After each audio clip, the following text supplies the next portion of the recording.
Welcome to session 7.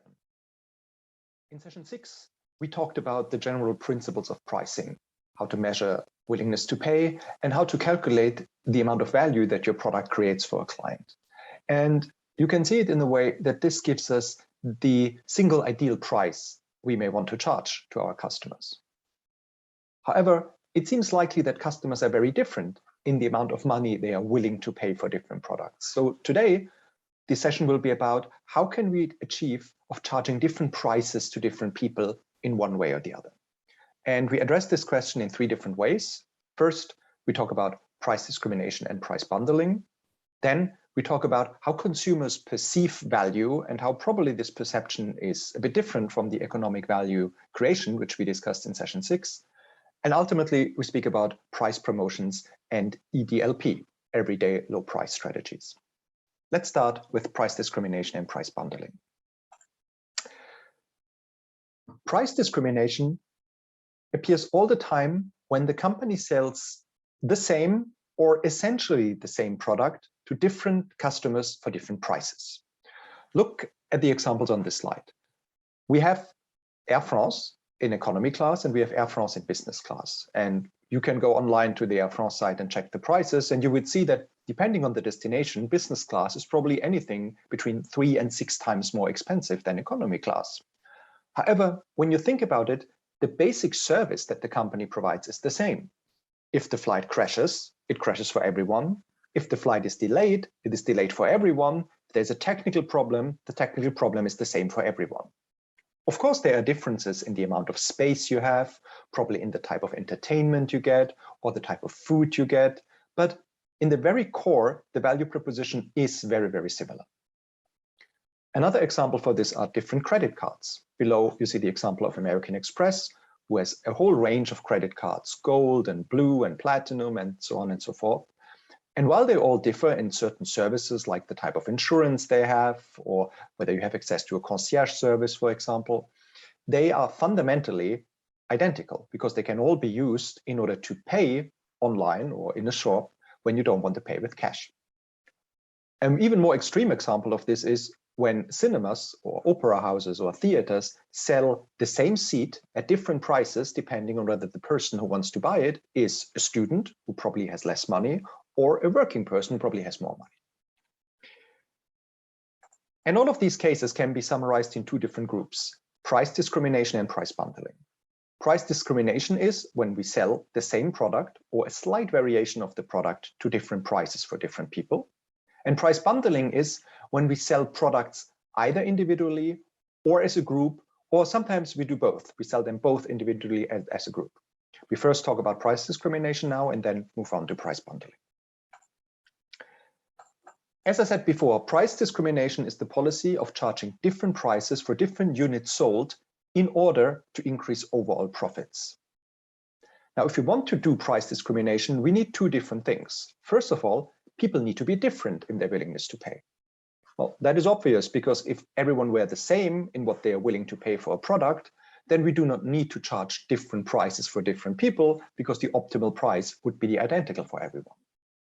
Usually, in most cases, we have differences in willingness to pay.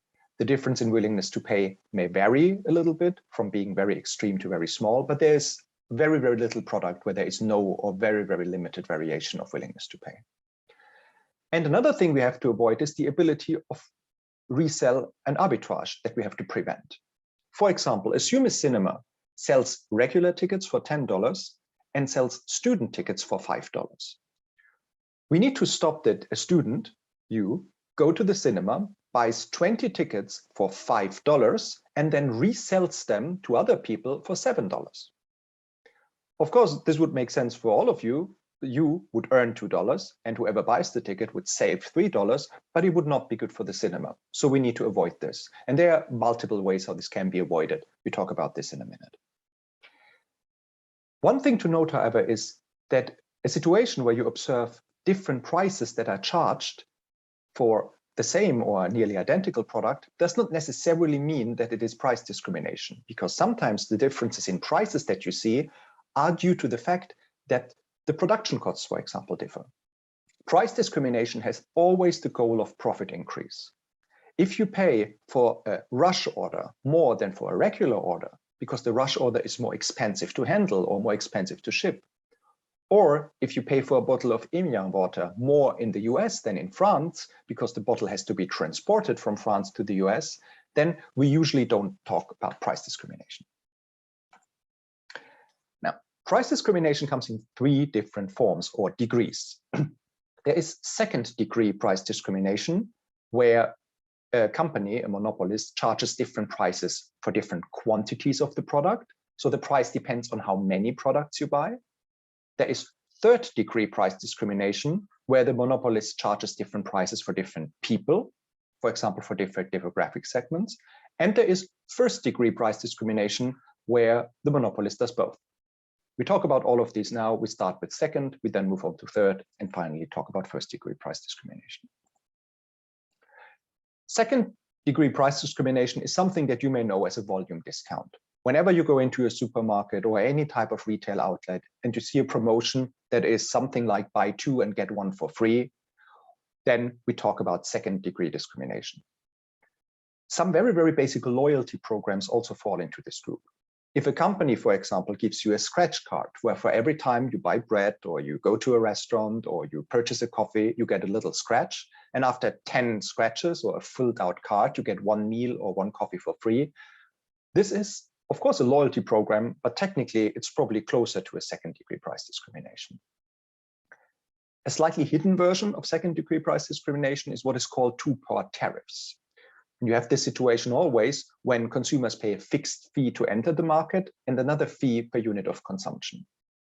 Think, for example, of a golf club. Assume a golf club charges you a $10,000 fee to enter the club, and then every time you want to play golf, $100.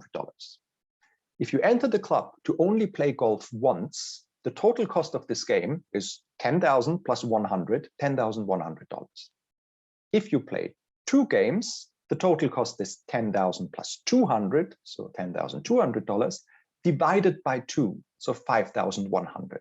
And you see that the more games you play, the lower gets the cost per game. You have the very similar argument when we talk about video consoles, where very often you have to buy a video console and later you have to buy a game. And often the console is more expensive than the game. If you only play 1 game in your entire life, the cost of the game is the game of the console plus the game. The more games you play, the cheaper it gets. So two-part tariffs are a kind of hidden version of second-degree price discrimination.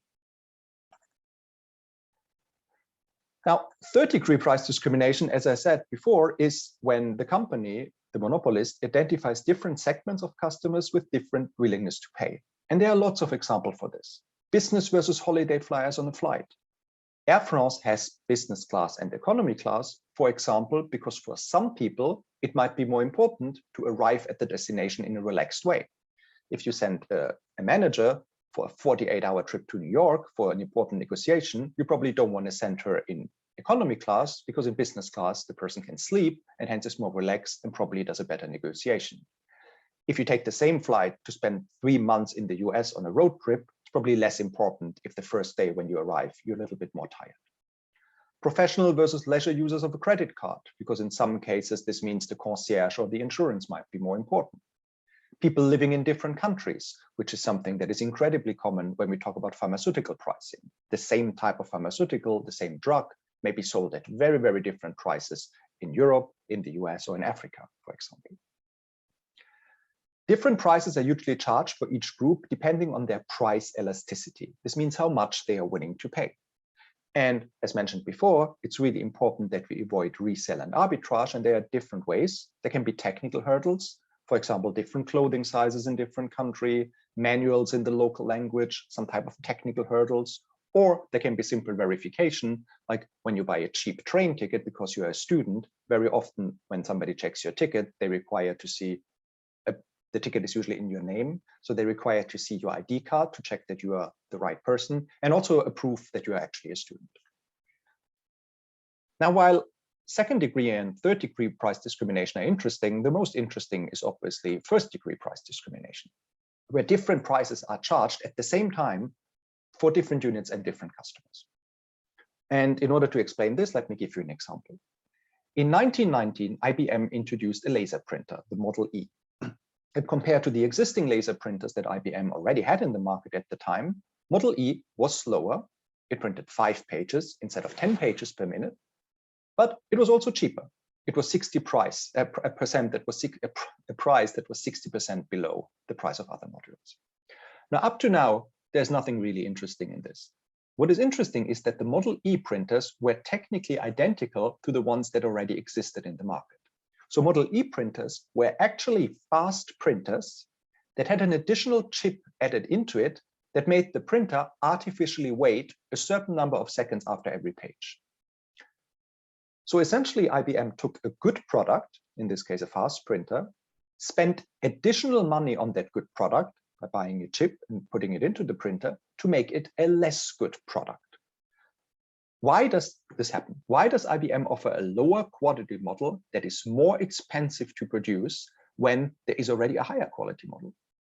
And if you don't like the example of IBM, look at another example, look at Apple and the different aspects of the iPhone that are sold. When you buy an iPhone, you can usually choose whether it's in 32 gigabyte or 64, or 128 or 256, whatever type of storage you want to have. And you could probably argue that for Apple, it might be much simpler, given that storage chips are relatively cheap, to only sell the phone at the highest amount of storage, because this reduces complexity in the product offering, this would reduce complexity in pricing, and this would probably also reduce complexity in the store. You call the strategy that IBM used, or that also companies like Apple use, versioning. And the question is, why does versioning make sense?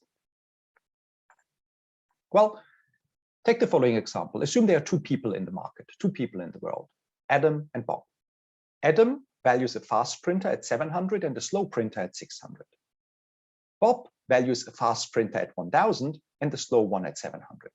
So both of them, Adam and Bob, would prefer and pay more for a fast printer than for a slow printer. But the degree to which speed is important for them and hence translates into a higher price they're willing to pay is different. For Adam, speed is only worth 100. For Bob, it's worth 300.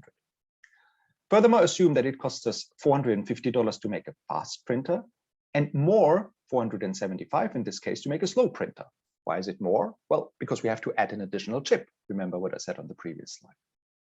And obviously, we can assume that whenever people can afford it, they would buy a better product over a less good product. So they would buy a fast printer over a slow printer. Now look at 2 cases. In case 1, IBM only produces fast printers. If there are only 2 people in the world, Adam and Bob, and IBM only produces fast printers, the printers can be sold at 2 different prices. Either they sell it at 700, in which case they sell 2 units and make a total profit of 500, or they sell it at 1000. In which case they sell 1 printer and make a total profit of 550. So in this case 1, IBM would only sell fast printers and they would sell it at the highest possible price, which in this case is Bob's willingness to pay of 1000. But now assume that IBM sells 2 different types of printers. In this case, they can sell slow printers for 600, which is Adam's willingness to pay for slow printers, and fast printers for 1000. And make a profit of 125 on top to the 550 they would already make. And that's exactly the same logic that you see with Apple. The reason that Apple has different amounts of versions of their iPhone and different type of storage in those phones is because probably for some people, the highest storage phone would be too expensive if it is sold at the optimum price. So Apple offers different types of alternatives. And in the next section, we speak about price bundling.